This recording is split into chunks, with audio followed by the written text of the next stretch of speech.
Bonjour, c'est Aurélie. Une petite vidéo en ce dimanche pour vous parler de quelque chose qui me semble, déjà de quelque chose qui m'arrive et de quelque chose qui me semble important par rapport à devenir capitaine de son navire.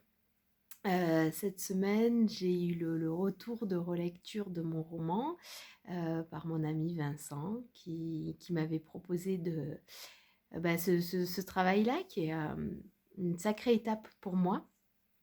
Donc c'était quelque chose qui me faisait un peu stresser, vraiment, pour être honnête.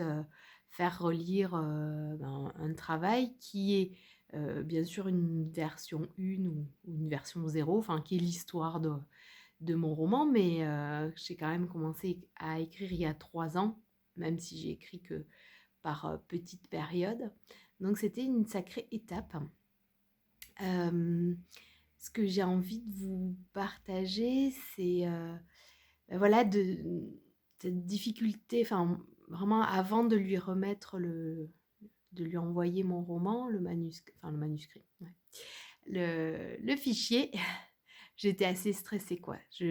Ça ressortait pas forcément sur ce côté du roman, etc. Mais je sentais que j'avais quand même beaucoup d'émotions pendant cette période-là.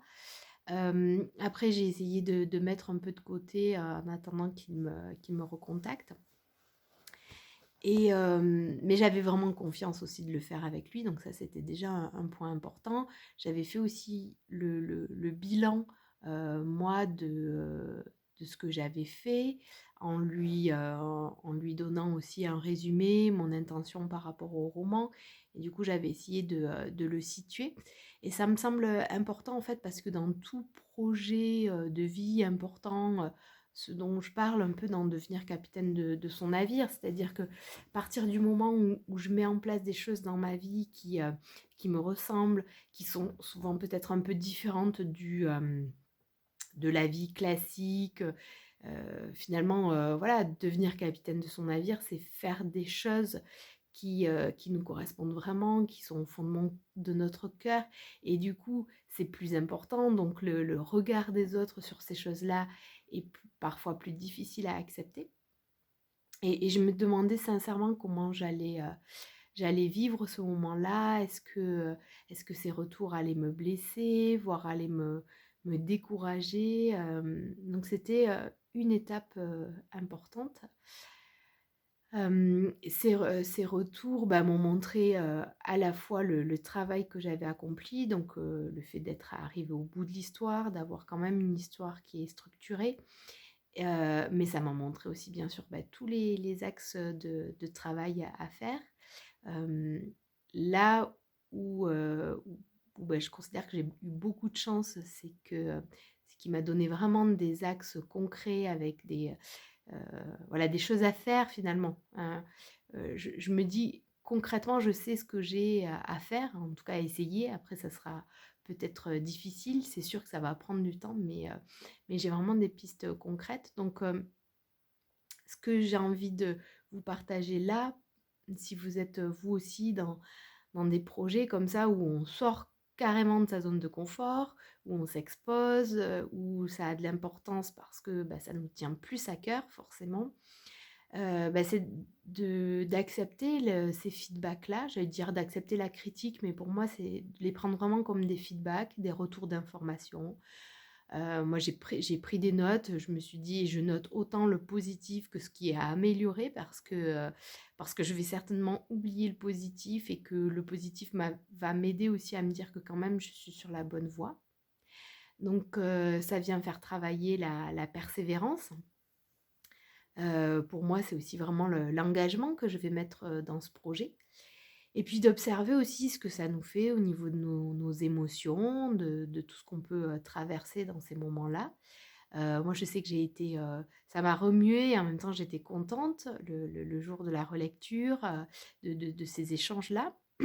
Et à la fois, derrière, j'ai eu aussi un petit coup de mou, un peu un abattement, de voir tout le travail qu'il y a à faire et que c'est vraiment quasiment que le début du chemin.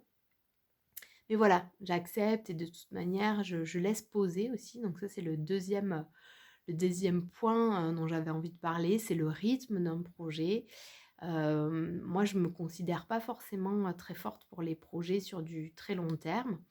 Mais en même temps, bah, vous voyez, le blog, il est toujours là. Ça fait 3 ans que je l'ai créé et j'y mets plus ou moins d'énergie selon les périodes, mais c'est peut-être aussi accepter de redonner du temps. Je parle souvent de mon rapport au temps et du ralentissement sur ce blog-là. Donc, bah, là, je l'expérimente avec un projet qui prend du temps.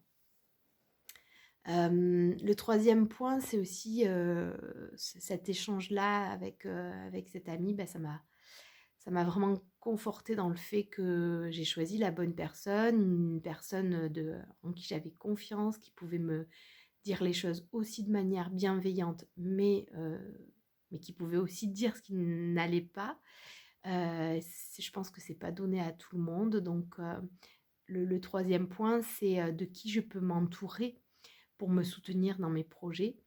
Et beaucoup de personnes m'ont proposé des relectures et ces relectures, elles pourront venir après. Mais à ce moment-là, cette personne-là était vraiment la bonne personne, pour moi, pour mon projet.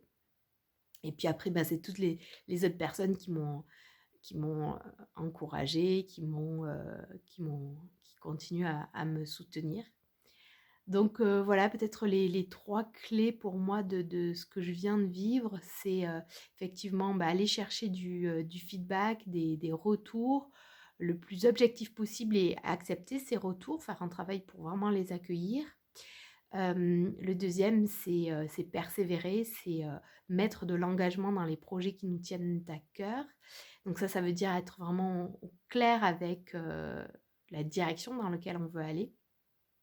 Et je vous dis, moi, c'est des moments qui sont parsemés de doutes. Et le 3e, c'est s'entourer de personnes de confiance, de personnes qui peuvent vous soutenir, vous accompagner dans ces projets-là. Et c'est pas toujours les personnes les plus proches qui peuvent être ces personnes-là. Donc voilà, savoir, s'écouter, savoir, s'entourer. Et puis, en fait, devenir capitaine de son navire, ça se fait, pas à pas et sortir de sa zone de confort, voilà, c'est pas toujours confortable, c'est pas toujours facile, ça nous fait traverser des émotions et en même temps, c'est ce qui fait qu'on est vivant et c'est ce qui fait qu'on se dépasse et qu'on a une vie qui est quand même plus, riche, qui est, plus riche, donc plus nourrissante.